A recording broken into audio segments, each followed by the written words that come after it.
অন্য লাইনে যে সমস্ত দুষ্কৃতিকারী দেখা যাচ্ছে, ভুলেও বাংলাদেশের ভূখণ্ডে প্রবেশ করার চেষ্টা করবেন না।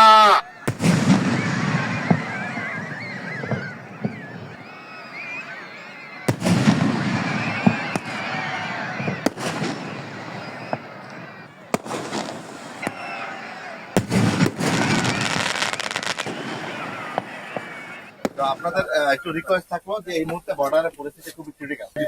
আমার মনে হয় না যে বর্ডার ক্রস করার মানে ওদিকে যাওয়ার জন্য কোনো বা কারো যদি গরু টরু চলে যায় আমাদেরকে বলেন, আমরা নিয়ে আসবো, ঠিক আছে? বা ফসল কাটাকাটির দরকার হয় আগে আমাদেরকে একটু বলেন যে পরিস্থিতি। আর হচ্ছে গিয়ে আপনার গঙ্গালহাটের পরে হচ্ছে কাশীপুর পারবে না, অনন্তপুর।